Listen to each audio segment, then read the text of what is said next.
Oh, interesting. Oh, that's interesting. But the Gran Reserva is the first time we just released as 200 Monges Gran Reserva. Yeah. And it's made 100% with Viura. So it cost us more than 30 years to arrive to have this, this one with the 200 Monges label.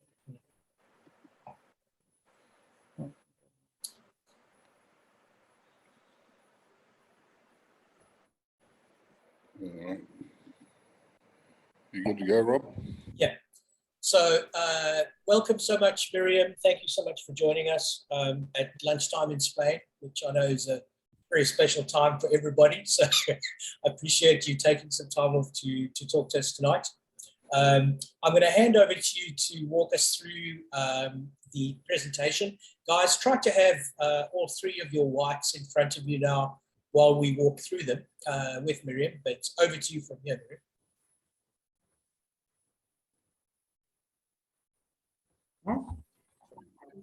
Hello? Yep, over to you. Okay. So yes, let me introduce myself first. I'm the Expo Manager of Bodegas Vinicola Real. We are a family business. It's a small winery in Rioja, in Albelda de Dego. It's a small place, really close to Logroño, that is the capital. We are around 15 kilometers. So I'm the Expo Manager for the last 10 years. I have been working in this winery, so I just know the wines and know how they make it because I'm in the winery. I'm working here in the winery every day with the winemaker. That's the winemaker is also the owner. So I just want to say some presentation with you so we can just see more or less how our winery is. It will be really short and we just dedicate more time for the wines, just to enjoy the 3 whites and 3 reds that they have been selected for today that are really special. So first, just let me say that we are now this in 2022. In 2022, we will be our 30th anniversary. So the wine is 30 years old. We started in 1992. Our first vintage in the market was 1994. It cost us 2 years just to be ready to release our first 200 Monges. 200 Monges is the name of our wine that means 200 monks. Because in this area, it was a monastery that was destroyed in 1963. So it was really in the medieval time. So the monks just leave a book here in the monastery that they say that was so big. I even arrived to have 200 monks in the monastery. From that book, we just take the name of our wine. It's a strong Gran here from a small one. We show to the visitors the facsimile that is an exactly copy of the book that was written in the year 974. So it was a long time ago. And it's really important book and relevant for the medieval studies as they have a lot of information, plenty of information about the life at that time, the law, the religion, and also to the math or the astronomy. So it's really special, and we can't say it before visitors when they came to visit us in the winery. So our name has a story behind. It's a nice story about monks and about a monastery, and also about a book. We are placed here. As you can see, this will be Vinicola Real. We are just in the middle of Rioja. Rioja is in the north of Spain. We are 2 hours driving to Bordeaux, so to the south of France. So we are in the north of Spain and in the middle of Rioja. Rioja is divided in 3. Rioja Alta, Rioja Baja, now they call it Oriental, and also Rioja Alavesa, that is the smaller part that belongs to the Basque country. All the Rioja is really small. You can drive from one side to another in 1 hour, or in 1 hour, sorry, in 1 day. So it's not really big. However, it's very different for weather. weather conditions. I'm used to live in the Rioja Baja. I use sunglasses every day, and in the Rioja Alta, it's raining 6 times more than in Rioja Baja. So the difference is really, really big. That's because both they have continental weather, you know, it's really hot in summer and really cold in winter. But in the Rioja Baja, they have more influence of the Mediterranean side, so they have more sunny days. And in the Rioja Alta, the influence becomes from the Atlantics, so it becomes more rainy days. So double rain in the Rioja Alta, between double sunny days in the south of Rioja.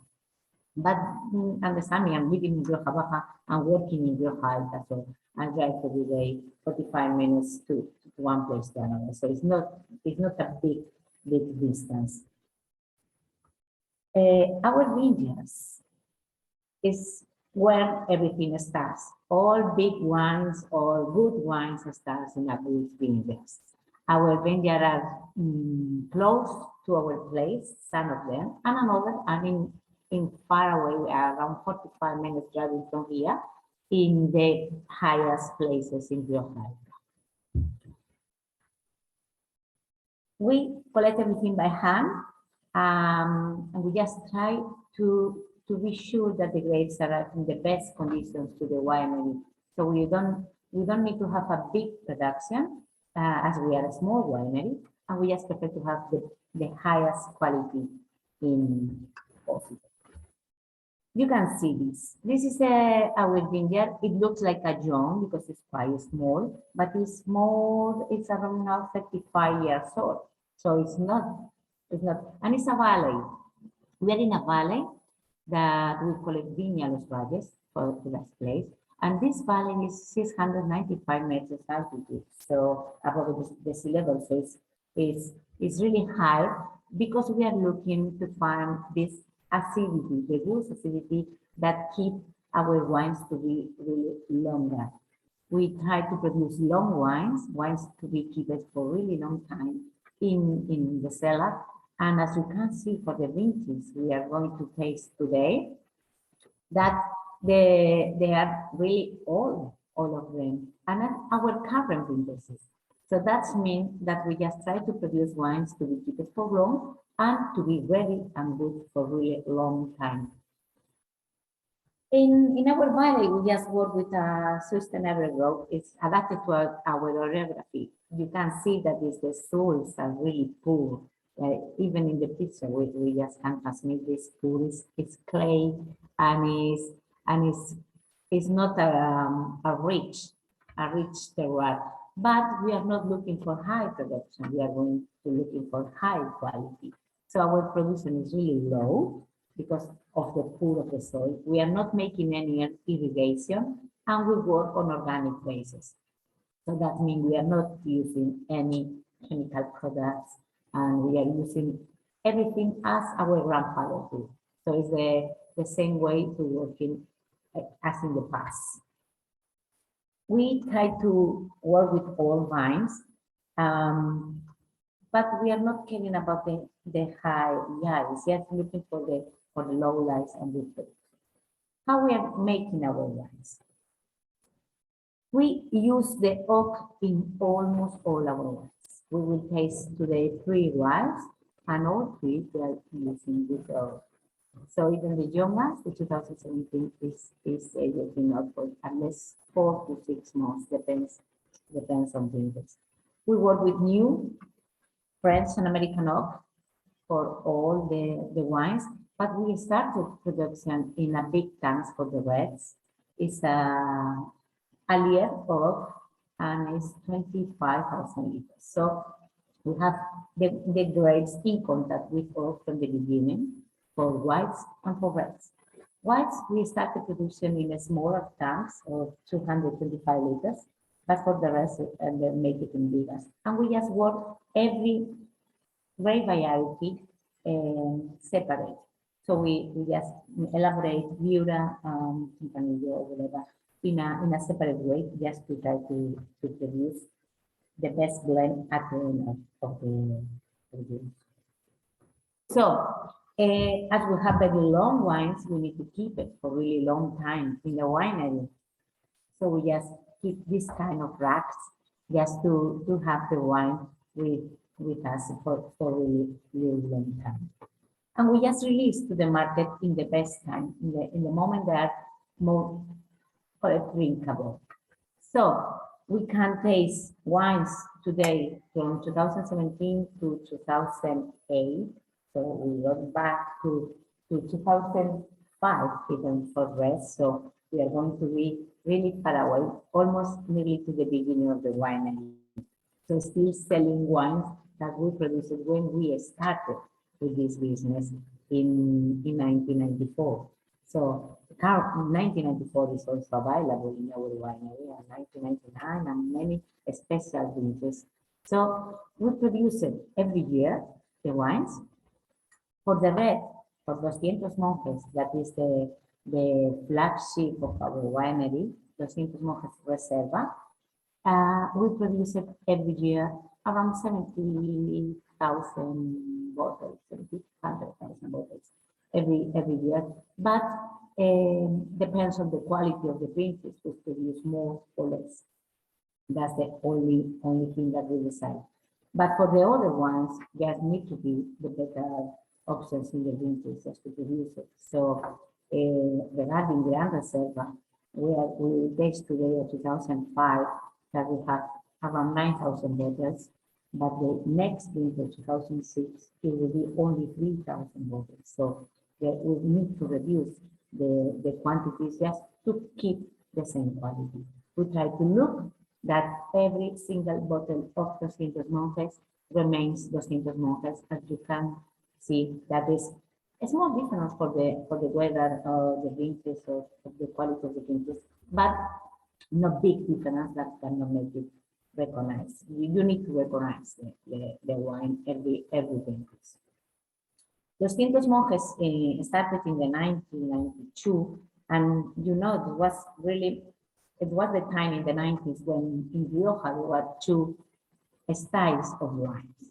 There was the old style, you know, the centenary wineries that make wines really okay, and the new wineries that grew up in the 90s and may produce more fruity wines in a different style of cooking. So, and when 200 Monges go to the markets was in between. It was not the old style, it was not a lot of oak, and it was not the new style, just fruity. We look for long wines, so we need to have some oak.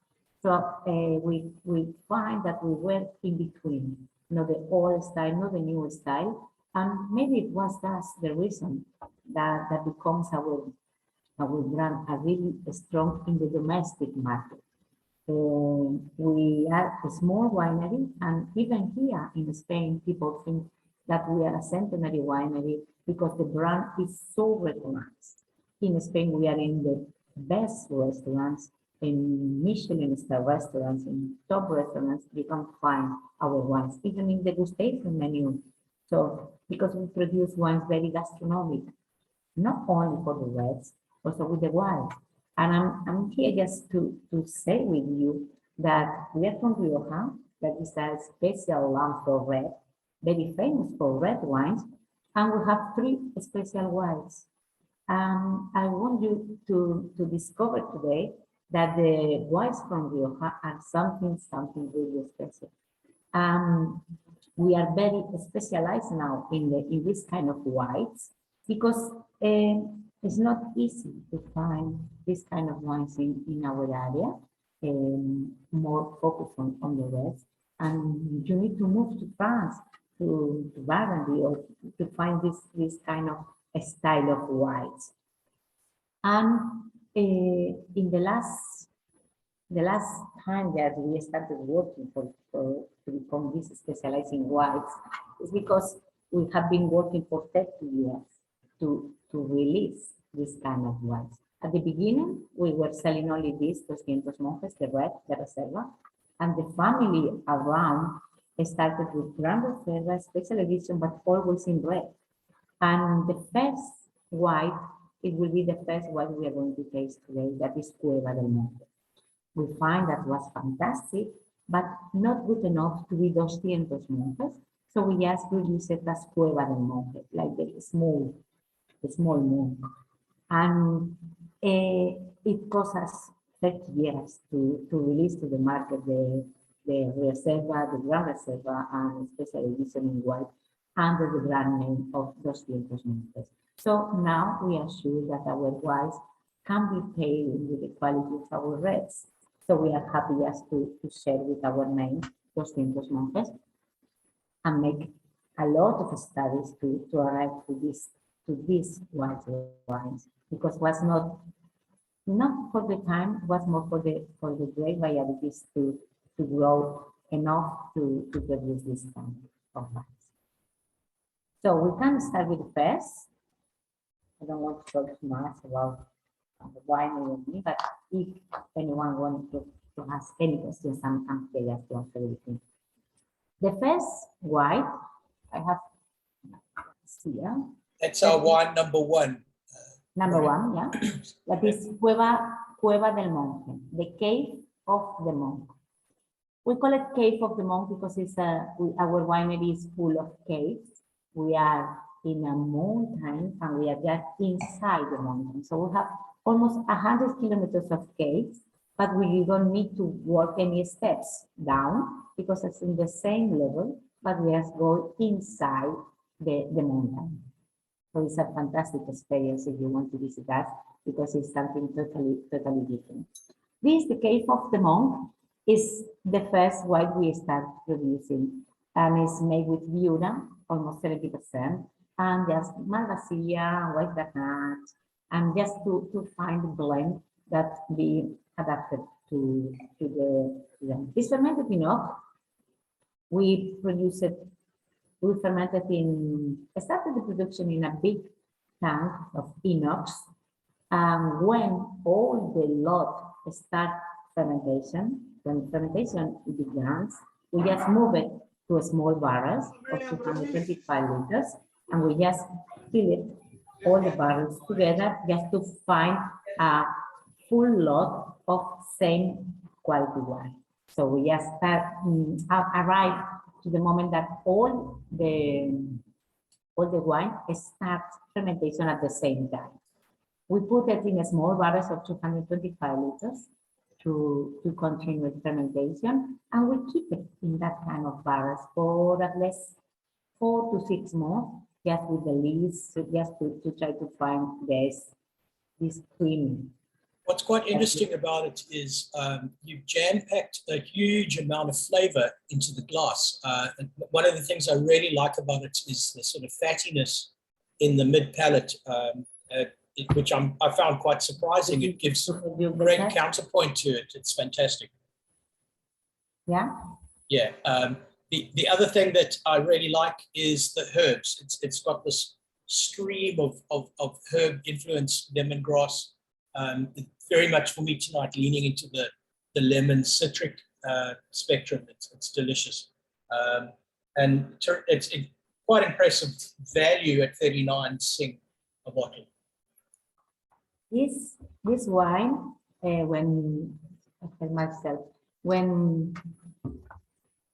prescriptor journalists they always say that it's like a bargain. It's something really value for money, because it's not expensive as it could be the rest of wine, that top wines. Yeah. But it's the beginning of that difference. It's not a standard Rioja fermented enough that you can find a lot in the market and very good, but it's nothing to do with this. This is like the beginning of our 200 Monges. It's the open our expectations for the rest of wine that we are going to taste. It's interesting how you've managed to. It's interesting how you've managed to. But we are working with indigenous yeast, so we will find in all the wines the same style. And the best thing is, in 2017, and if you see the color is still something really clear. So it looks like it's going to be like this for really, really long time. And we are not spending a lot of money to have this kind of ones. The beginning of our premium, and just the beginning of of the fantastic white wine that we're going to taste today. It speaks a lot of the fantastic acids in the glass, because given that this wine has seen American and French new oak, you're not picking up the influences of that at all. So the wine has great structure, but there's a purity and an aromatic finesse to it that's very impressive at this price point.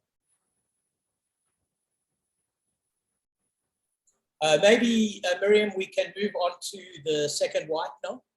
Yes, the second is a big jump. We jump to the Reserva and go to the Gran Reserva. The Gran Reserva 2008. So we have a wine here that is really old to be a wine. And it's, you can see still the color is brilliant. Of course, the difference between the first and the second, we can see that it's a color difference because it's almost 10 years. Yeah. So they need to be different, but it's not evolved as much as it could be for 2008. That's the reason that we want to keep it for a really long time. If our red could be for 25 years, we want our whites to be ready too for 25 years. Yeah, there's an extraordinary freshness and youthfulness about the wine that a lot of wines of this age from other parts of Europe would definitely not be displaying at this level, at this stage. I think that's You cannot find a lot of wines like this in Spain. In Rioja, maybe if you go to Tondonia, I will be the only white that could be paid with this. Even Tim Atkin, the wine prescriptor, they say that there's two whites in Rioja, Tondonia and the Saint Monges. So it's the only one that could be something similar. But the dry flowers that we can find here, or the herbs, the wild herbs, they are not, they give you more freshness than the other Riojas that you can find. They are still, if you taste, you look like it's still young. And you say, okay, it's quite, it could be ages for longer. So it's the surprising thing of this, that it will be very, very difficult for me. Yeah, I have quite a number of groups that I'm part of where blind tasting is quite a big thing. And I would love to show this wine blind to people and ask them to guess vintage, because it's definitely not an 08 if you're tasting it blind. In terms of the evolution of the wine, it's so youthful still. It's very interesting. We used to do to make a tasting with black glasses, so it's not easy to recognize even if it's a white. So sometimes you feel that maybe it could be a red. Yeah. So absolutely, yes. There was a craze a few years ago where Riedel was selling these black wine glasses, and you taste the wine blind, all at the same temperature. And this is a prime example where people would just even have a problem picking the color. It's very, very interesting. When we started with this, we produced 1,500 bottles only. We are almost sold everything in 6 months. Was so quick this, and the next vintage will be 2009. It will be the same quantity, 1,500 bottles, and will be released maybe next month. And it's also scored with 96 by Tinati, because in Prescriptor they already tasted here in the winery.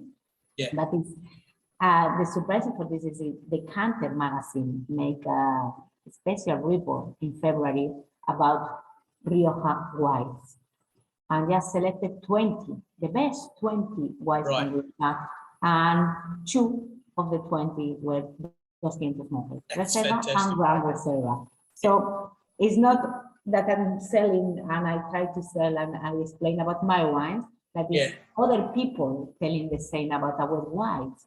And it's the thing that I want the people here in the testing understand, that we are from Rioja and producing special whites, so they can discuss later with the friends.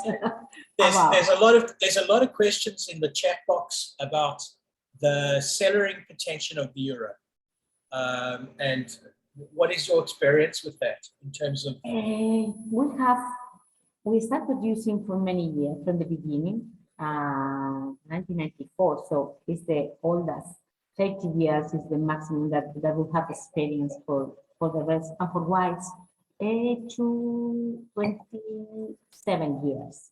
So it's our experience, and we are going to see that for 10, 15, it could be okay. So it's interesting, you picked the perfect varietal to pony up against your reds in terms of long-term cellaring.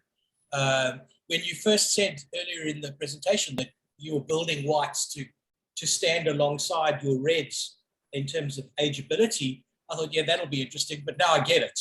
It's certainly, this grade definitely displays that. One of the other questions is, how old are the vines? The vines?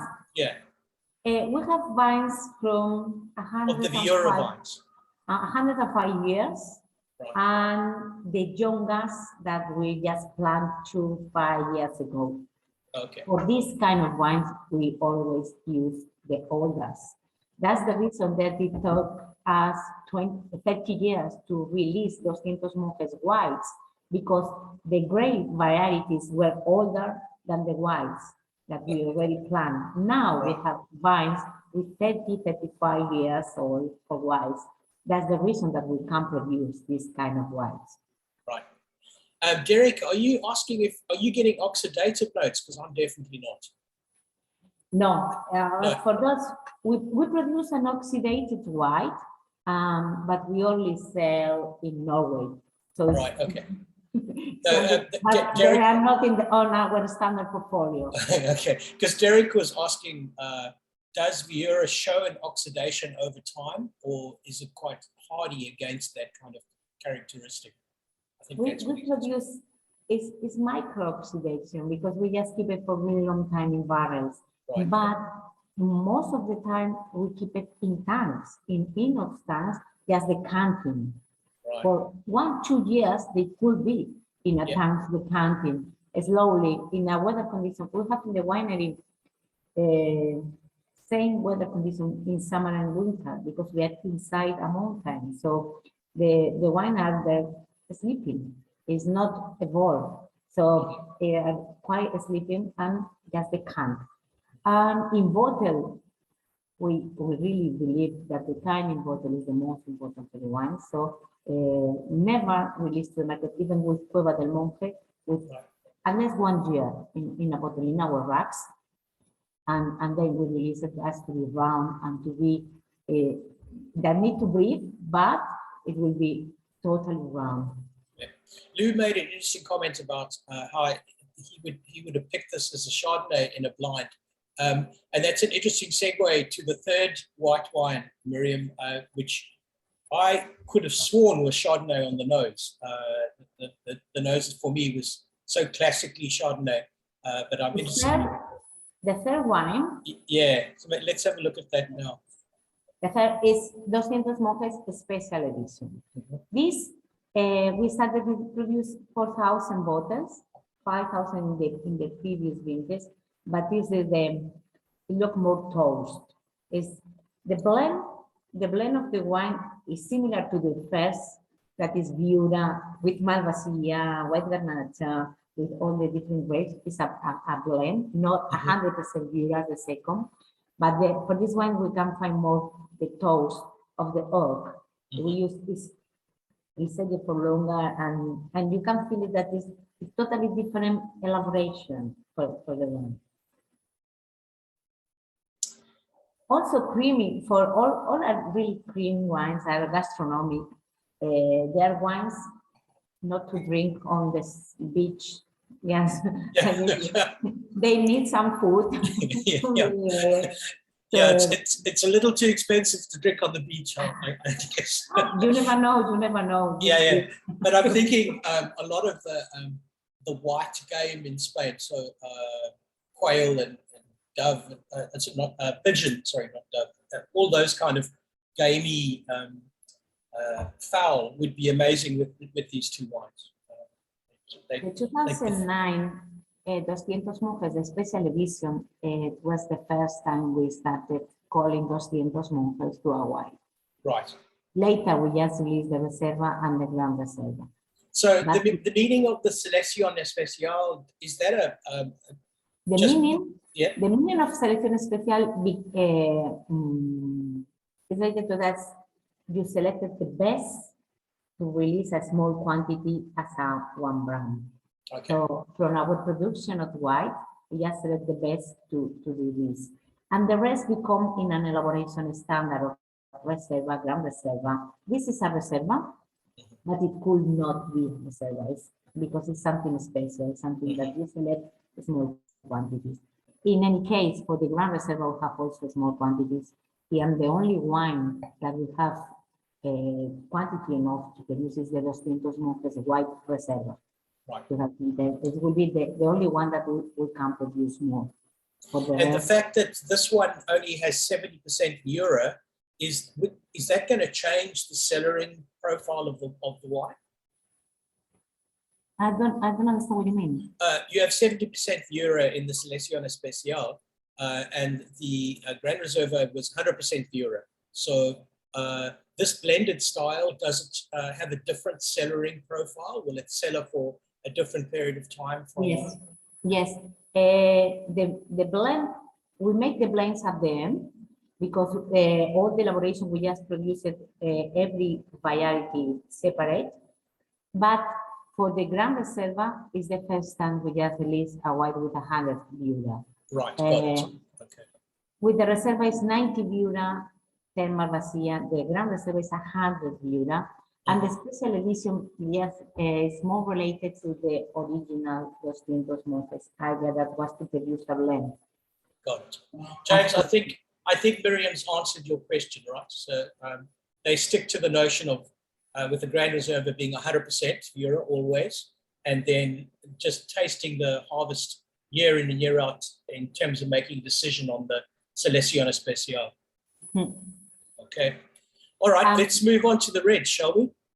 Okay, we started with reds. Yep. And the first red is the Gran Reserva. So, whoa, we started with the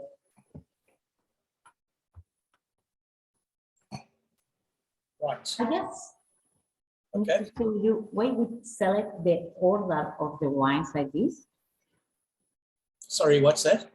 The order just to taste the Gran Reserva before. Oh, yes, sure. So now our jar numbers are going to be a little different. So we're going to the 05, which is number 4, the 200 Monges Gran Reserva 2005, jar number 4.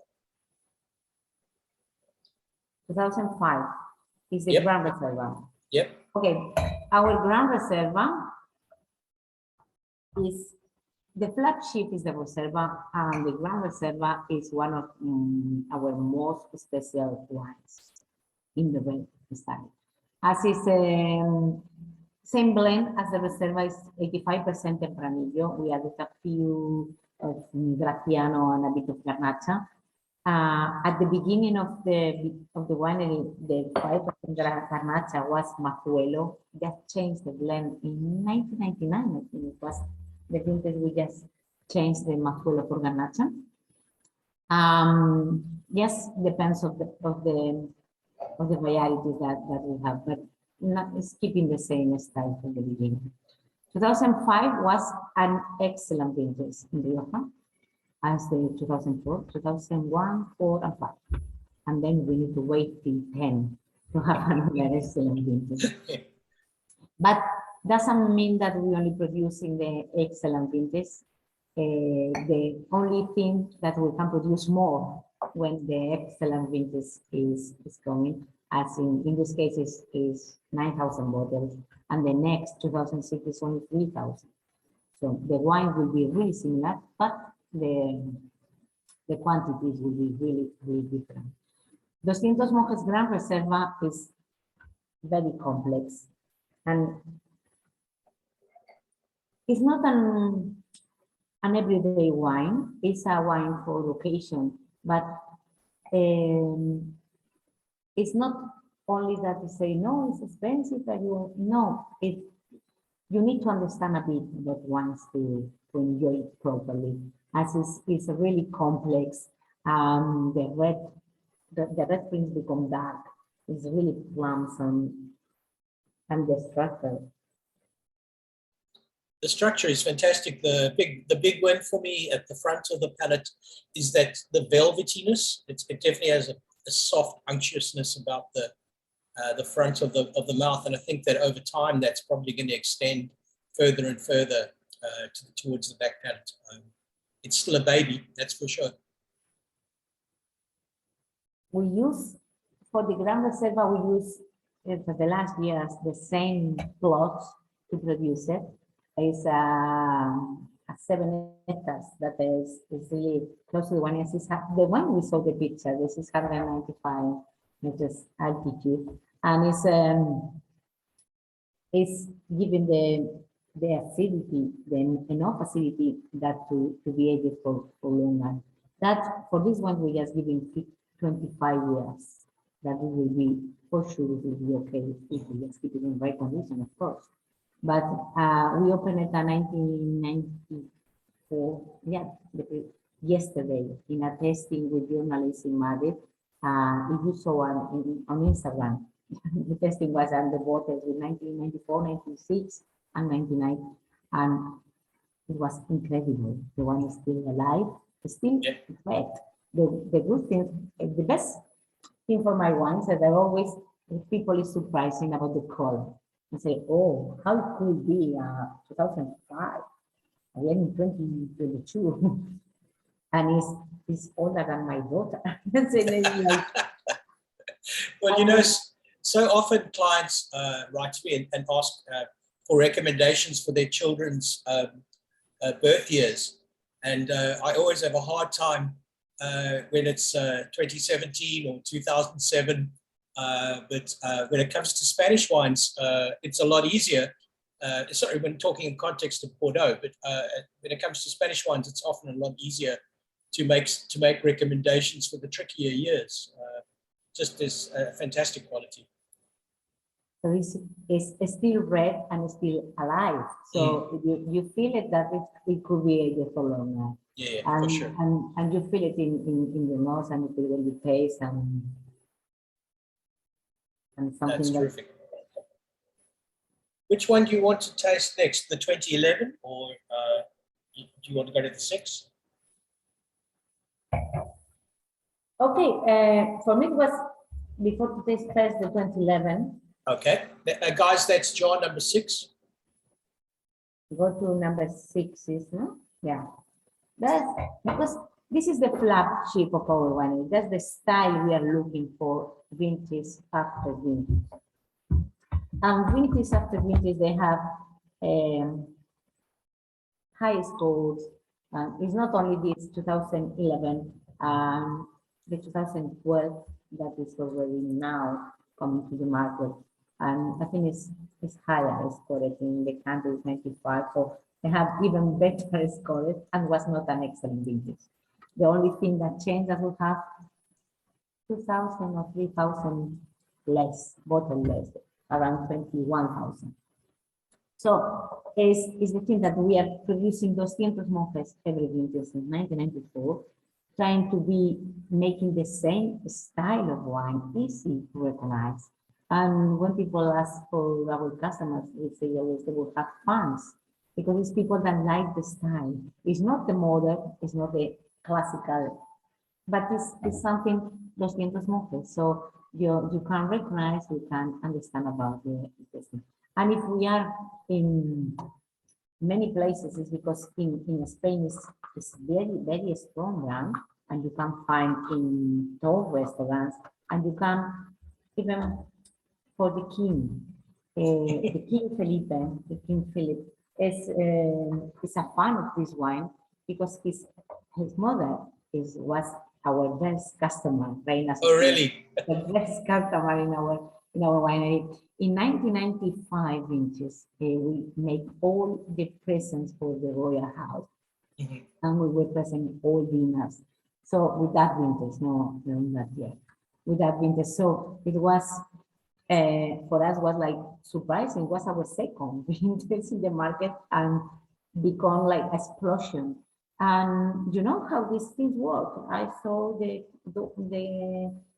Queen Sophia drinking those Cintos Monges. I want to ask for that wine, and it was so surprising how in restaurants just going, I would say, all these Michelin restaurants will have the wines degustation menu or in the wine list. But when you are in the degustation menu, just mean that you are easy to pay with incredible foods. So not I'm selected for the chefs. So it's not that I decide that could be good with red meat or whatever. So it's something very here. It's interesting. I was lucky enough to taste the 2010 last year of this wine, and it's very different. The 11 is so dramatically different in style from the 10. This for me is quite forward. There's a sense of movement and motion in the wine, and a freshness. The tannins are for me much finer and purer in this 11. I'm definitely a huge fan. Is the style is looking always to be this, not strong enough, but not easy to. They need to have some tannins that not as velvet as the previous that are totally velvet tannins. That will be well balanced, but something that need to punch and make you think that you are drinking a special wine and make you think about it. Yeah.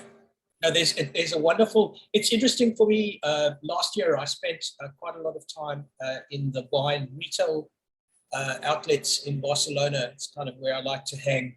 And it was quite interesting. Wherever I went in Barcelona, I would go to the Rioja section and I'd look for, the top 10 or 12 labels, and almost without exception, this wine was sitting there with all the classic Riojan labels at significantly higher prices than 200 Monges.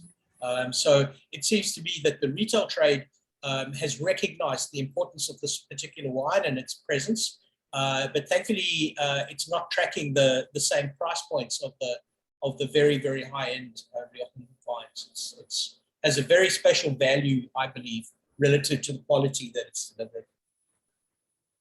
Thank you. We're really happy with this Reserva, with the evolution in the market for the last 30 years. So we are right here just with this wine.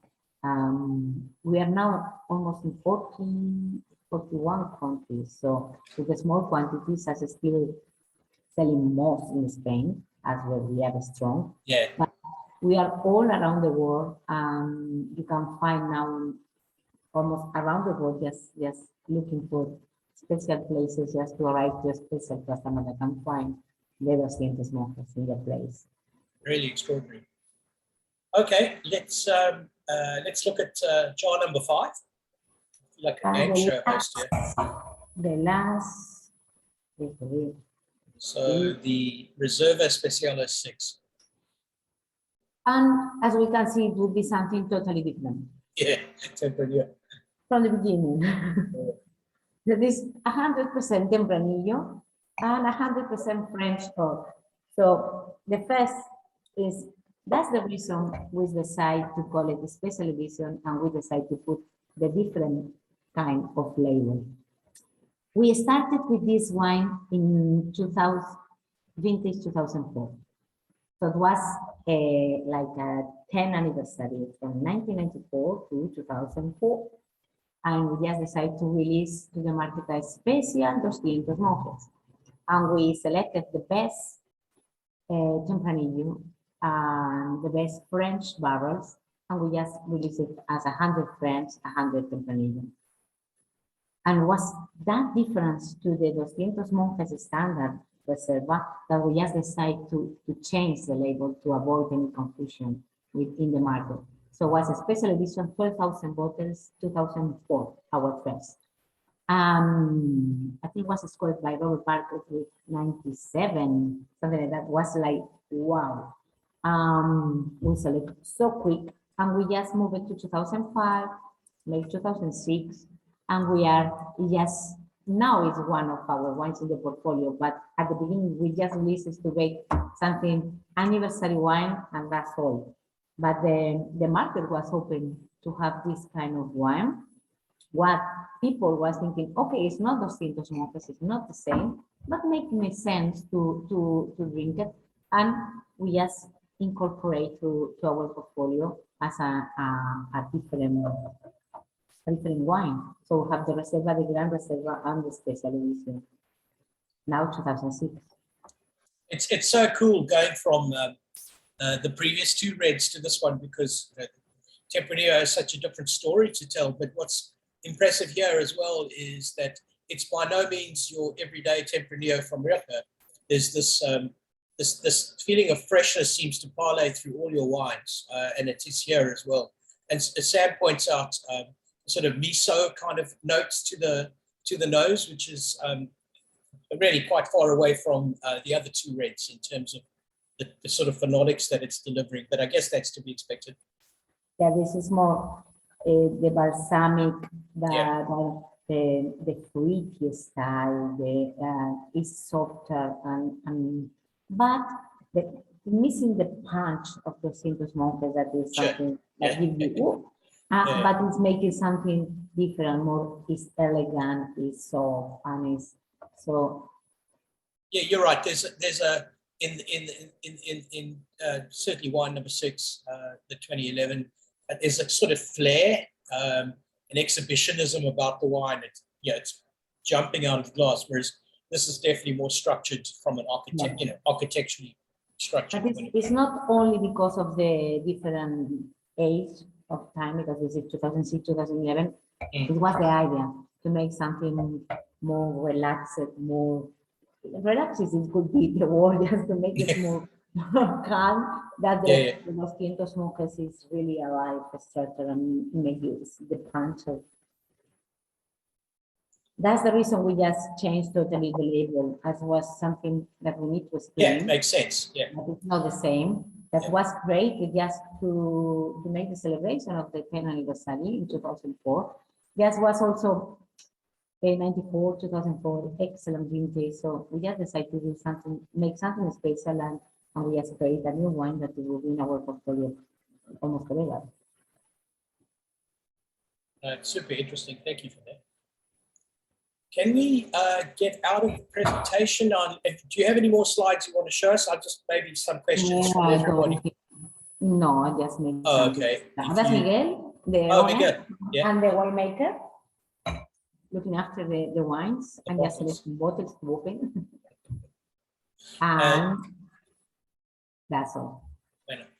Can you just escape out of the presentation and we can see everybody again? There we go. Excellent. Yeah. Just in case there's any more questions, or if I've missed anybody's questions during the presentation, we can hit that now.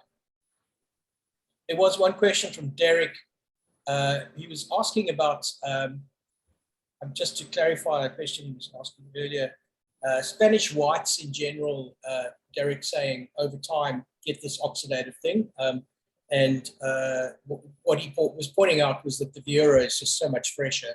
I think that's just a characteristic of that varietal that's so impressive. It has the ability for serious age, but retains the freshness, just to underscore that. I think I've got everyone's questions there. Yeah. The terroir in Spain, to talk about terroir is something Spain speak to us about terroir. We have in Rioja different terroirs, just with 10 kilometers difference. So in our village, we have the two areas, Larrat and Valley, and they're totally different terroir. So wines related to terroir always. And Rioja is taking the idea of make wines for the terroir and just giving to this singular vineyards, the Viñedo Singular, that we are releasing maybe this year. So always need to relate to the terroir is the only thing that no one can copy. Rioja start production same style as French. The French, when Philip Scherer arrived to Bordeaux, they came to Rioja and started producing here. And when they moved again to the place, it was, we went here the structure to produce wines the same style as French, but you cannot say that Rioja is same as Bordeaux. Even we use Bordelais oak and Bordeaux bottle, everything has the name of Bordeaux, but Rioja are totally different. Why? Because we have different terroir. Yeah. The terroir is the only thing that no one can copy. I was reading something just today about Antoinette Lopez de Heredia, one of the most famous. She started the association in Rioja, the station. I can't, my Spanish is not good enough to actually, you know what I'm talking about, this organization of Rioja producers in the station area, Estación, and she was saying that, I was reading her initial addresses when they started the association. She was saying that if you don't have a relationship with your terroir, you don't have anything. You may as well not even bother to go to make wine. And it's an enduring legacy that is certainly showing in the wines that you are showing us tonight. So thank you so much for that. If there's no other questions, I'm going to ask Lou to ask a question that he likes to ask winemakers at the end of each event. No, but before I do that, Miriam, everyone should know the journey that as to how we ended up getting in contact with this particular winery, because obviously, you know, Robert and I haven't been doing that much traveling lately. Robert a bit more than I, but it caught my eye because we found that there's this 200 Months brand, which has become a phenomenon globally, especially in the restaurant trade around the world. There is no other Spanish brand that is in, you know, what is it, 47 countries, I think you said, Miriam? Is that right? 40 countries, yeah. 40. So I started scratching my head going, I've never heard of this, I've never seen it, I don't know what it is. And that's why I was really intrigued when I was introduced to Miriam and she started explaining the whole thing and then rolling out the awards, etc. So I particularly am relieved, having drunk them tonight for the first time, that this is actually a good call. So, I was thinking, geez, because it's not often I buy things sight unseen, but in this instance, because of COVID and the whole malarkey, it was one of those things where I had to make a decision on the spot whether we wanted to go with it or not. And on the basis of it being so widely distributed amongst some of the best restaurants on the planet, I thought, okay, these sommeliers must know a bit more than me. So I took it sight unseen. So I am relieved. I'm a happy these wines are excellent. I've got one question for you. Viura, which is something I've never come across before. Is that the common white wine grape in Rioja, or is it particular to your winery? Viura is the most common white grape in Rioja. Every wines in Rioja always with Viura, same as Macabeo, same grape variety with different name.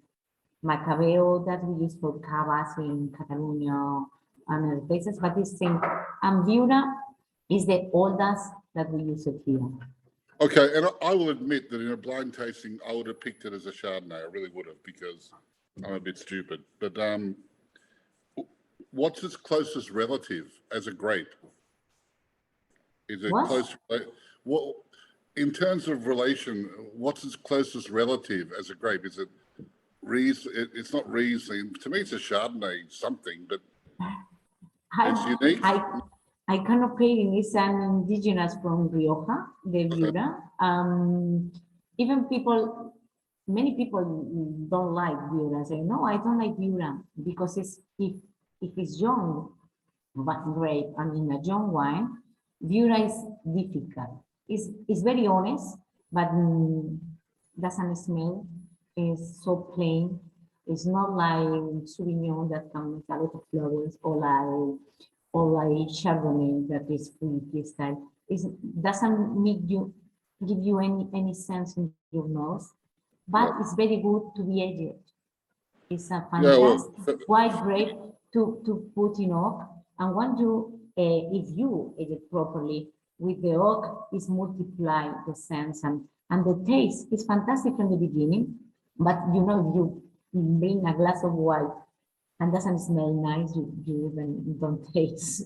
And with Miura, in a young wine, the smell is not as fantastic as you can find here. That is when it's aged and become fantastic. No, the acid structure, for me, number two, I thought the acid structure was lovely, or thought it was very impressive.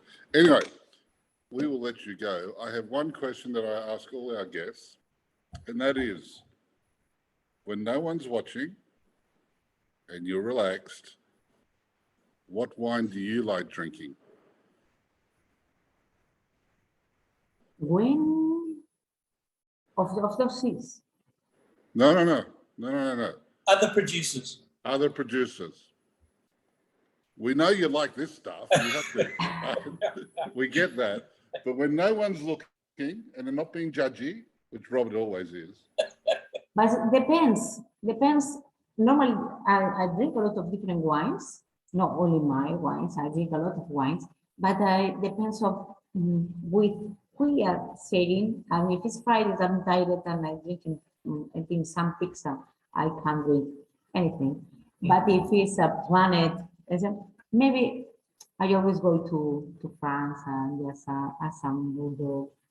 I'm really fans of Bordeaux wines. So Bordeaux, left bank or right bank? What's your preference? Bet it's right bank. For one brown. No, do you prefer the Cabernets or the Merlot blends? Which ones? I prefer Merlot. The Merlot, the right bank. Okay. All right. Thanks so much. Very appreciate your time. I'm sure things are set to become very busy for you, managing 40 countries around the world. My gosh. Yeah. So after a 2-year rest, good luck with the rest of 22, and I hope we can catch up soon.